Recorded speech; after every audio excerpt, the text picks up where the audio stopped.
Muy buenas a todos y bienvenidos una vez más a mi canal. Yo soy Alfredo López y esto es Marcando mi Vida.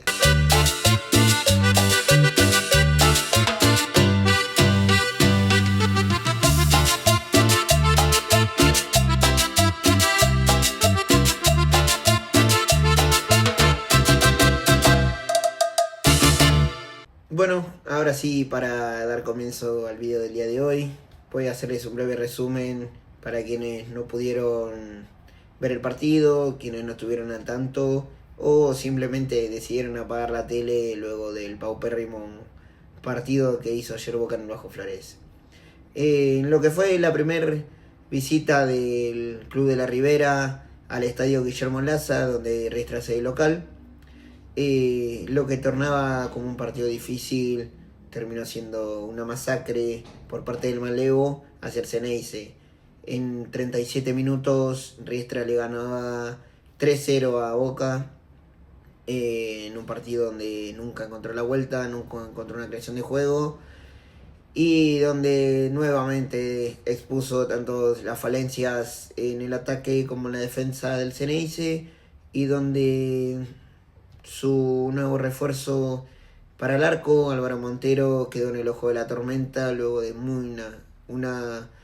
muy floja actuación en la visita. Bueno, ahora entrando en detalles del partido, lo que se presagiaba con un 11 bastante alternativo, luego de realizar 7 cambios con lo que fue respecto al 11 titular que jugó el jueves contra O'Higgins, en el que solo se mantuvieron Lautaro Blanco, Leonel Flores, el arquero Montero y Milton Delgado en la mitad de cancha, donde la defensa nuevamente no estuvo a la altura, ni Di Lolo ni Pellegrino, menos que menos hablar de Braida, quien quedó expuesto en el tercer gol, y donde Lautaro Blanco fue el único que intentó, con su leve juego desde el fondo, intentar sacar al equipo, pero siempre fue más de lo mismo, llegar al fondo y tirar centros a un 9 que no había. Después un mediocampo donde se encontraban dos jugadores que su mejor característica son la de defender, la de recuperar el balón, como lo son Delgado y Ascasíbar. Por más de que Ascasíbar en alguna que otra jugada ya lo hemos visto que llega al área, que pisa el fondo del área, pero no logró hacer generación de juego, y acompañando a su lado lo tenía a Williams Alarcón, quien todavía nos preguntamos de qué juega ese muchacho, porque lo hemos visto jugar de 8, no rindió, lo hemos visto jugar de un estilo enganche, tampoco rindió, lo hemos visto jugar de 5, tampoco rindió, lo hemos visto jugar de estilo 7, volante por izquierda, un mediocampista tirado a la izquierda, del cual no rindió, y hasta el día de hoy nos preguntamos dónde quedó esa versión que era figura en Huracán, dónde quedó ese jugador que pintaba para crack, jugando en el Globito, que venía de un gran torneo y que cuando llegó a Boca no pudo demostrar eso bueno que hacía. Después una delantera también no improvisada, pero donde se presentaron 3 jugadores que son velocistas, son extremos, donde no se presentó con un 9 de área Boca, por más que ya sabemos que no lo tiene. Puso a Velasco por izquierda, puso a Zenón por derecha, y de punta de referencia, ocupando esa posición de centro delantero, se encontraba Leonel Flores, quien terminó siendo, por más que no es su posición natural, terminó siendo la figura, gracias a la entrega, al sacrificio y el intento de ir para adelante y de buscar, aunque sea un gol, para maquillar el partido. El comienzo del partido no fue lo que Boca se esperaba, fue donde Riestra arrancó bien tirado atrás en busca de contraataques, le cedió el balón, durante todo el partido le cedió el balón, viendo que intentaba Boca o cómo buscaba el Ceneice romper esa defensa de 5 defensores, en la cual estaban posicionando 3 centrales bastante altos y bien firmes y sus 2 laterales bien a la defensiva, sin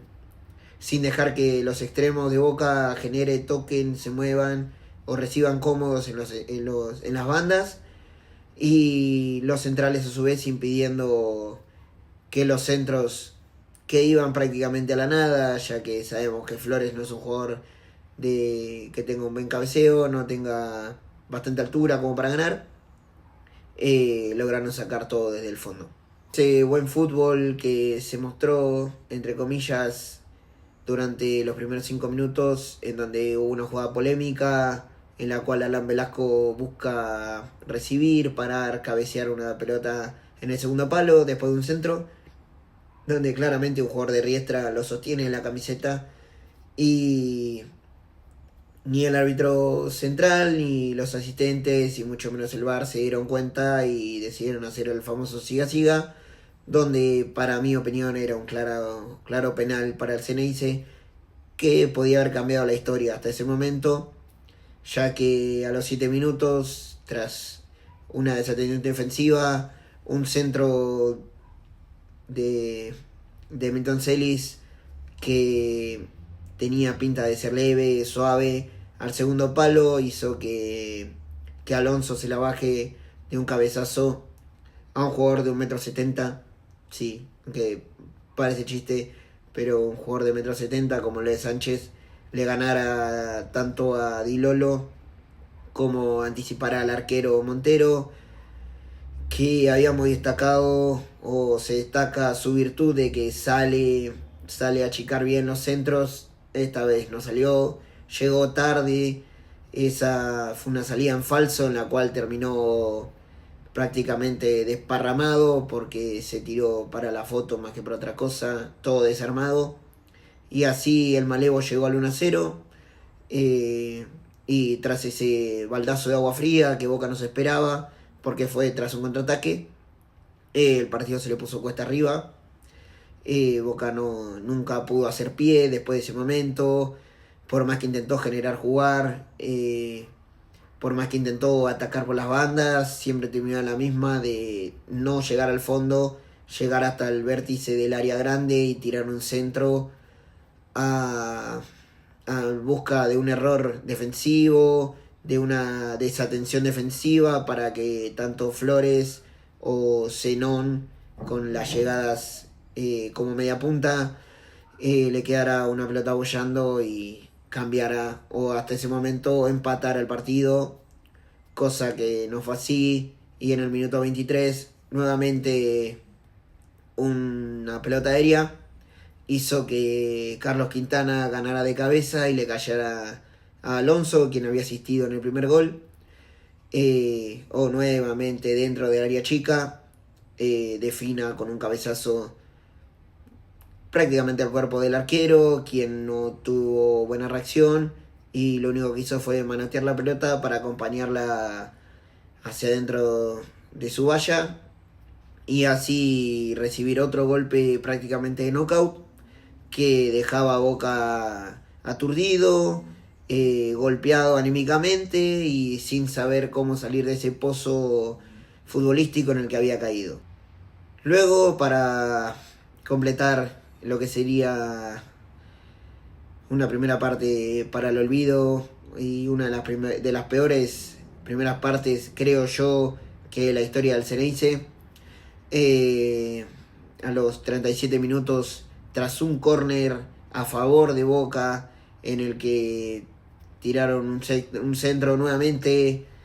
que nadie pudo cabecear, nadie pudo ganar. Alexander Díaz arrancó a correr desde su área, literalmente desde su área, hacia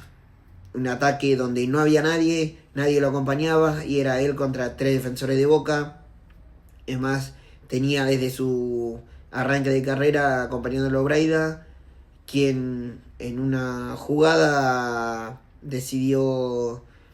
cerrar a un lateral, un extremo, un volante que solo él vio que atacaba, donde marcó al vacío, cuando quiso recuperar la posición, ya era bastante tarde, tuvo que pasar por atrás del atacante para defenderlo. No, no logró ni hacerle una caricia como para buscar esa falta táctica y que no llegara al gol. Y el talentoso delantero del Malevo, con una genialidad que le salió en un momento, al ver a nuestro golero colombiano adelantado, decidió picársela por arriba de su cuerpo, de sus 2 metros, y nuevamente el golero cafetero perdió lo que sería la noción tanto del arco como del balón. Intentó sacarlo, pero ya era prácticamente un gol. Y fue un gol digno de premios Puskás. Luego de ese pésimo primer tiempo, el Vasco Arrobarrena decidiría meter en cancha tanto a Villa como a Romero, sacar a William Alarcón de un nefasto partido y sacar a Alan Velasco, que nuevamente no realizó nada, no hizo nada como para decir que se gane la titularidad, un lugar o transformarse en un jugador de rotación. Y un player al que parece que los 10 millones que costó sacarlo de la MLS le está empezando bastante, sumado a los errores que tuvo lamentablemente en su llegada al club, como fue ese penal con el Alianza Lima y la posterior lesión o desgarro que tuvo, que lo marginó bastante tiempo de las canchas. Tras los ingresos del colombiano y el paraguayo, la historia no fue distinta, fue más de lo mismo, fue buscar un desborde por afuera tanto de Villa como por su lado Romero, buscando atacar los pocos espacios que Riestra cedía, pero siguió siendo centros de un lado para el otro, cuales eran despejados por los 2 o 3 centrales que Riestra tenía dentro del área, los cuales no tuvieron mayores complicaciones para sacar ninguno de los centros. Después los ingresos de Merentiel, Aranda y como último de Camilo Rey Domenech tampoco influyeron tanto anímicamente como futbolísticamente y mucho menos en el marcador. Por más de que Boca tuvo una chance clara en la cual le llega un balón aéreo a Villa y inexplicablemente el colombiano quiso dar un pase al medio que era para el gol de descuento clarísimo del paraguayo Ángel Romero, pero el balón salió despedido hacia atrás, no encontraría destinatario y así Riestra saldría jugando tranquilamente luego de sufrir lo que podría haber sido el descuento. Así el segundo tiempo se transformó en un trámite, se transformó en un partido en el que Riestra se dedicó a defender el resultado, el abultado resultado que tenía a favor. Boca un equipo sin ideas, con los grandes intentos de Flores que no llegaban a nada, y el ingreso de Aranda, que ya sabemos que es bien conocido por su gambeta, intentó realizar algo, pero que también nuevamente quedó en la nada. Y así finalizaría una histórica derrota, tanto histórica por ser la primera vez jugando en cancha de Riestra, como histórica por el resultado que se llevó. Y ahora quedará solo pensar en el jueves, que es una parada difícil, con un resultado a favor, pero un 1-0, que desde mi punto de vista podía haber sido más amplio la ventaja del Ceneice rumbo a Chile, pero intentaremos ir a demostrar que el partido de ayer fue un paso en falso, fue un error, fue un caso aislado y que solo quedará en un susto, y buscaremos la clasificación hacia los octavos de final de la Copa Sudamericana. Esto fue todo por hoy. Gracias por verme una vez más. Y ahora les pregunto a ustedes su breve opinión del partido de ayer, qué creen que le faltó al equipo, qué creen que le falta, si es necesario reforzar. Calculo que todos vamos a coincidir en que hace falta un 9. Se está negociando. El mismo Vasco Arraorrena confirmó ayer en conferencia de prensa que se está buscando tanto con la dirigencia como con algunos llamados, algunos sondeos del cuerpo técnico, traer un número 9, el que estaría prácticamente cerrado entre clubes por información y por averiguaciones que pude hacer. David Romero, el delantero centro atacante de Tigre, quien viene de un buen torneo el año pasado, con goles a River, y de una gran dupla con Nacho Russo. Y nada, el 9 del Matador es el que más interesa, el nombre que más cierra, que más gusta, pero tiene propuestas de Europa que no llegan a los números que pretende Tigre y no le ofrecen algún valor cercano de lo que tiene estipulado recibir. Entonces solo quedaría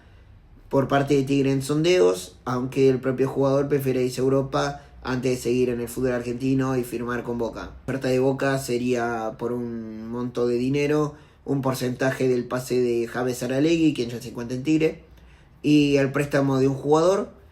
que en su momento se habló que podía ser Kevin Zenón, pero la realidad es que por pedido del técnico se estaría buscando la cesión de Camilo Rey Domenech, y por eso mismo es que al equipo de Victoria le cierra mucho más la oferta del CNIC que las que le podrían llegar de Europa. Muchas gracias a todos nuevamente por verme, por escucharme. Como ya saben, yo soy Alfredo López y esto es Marcando mi Vida.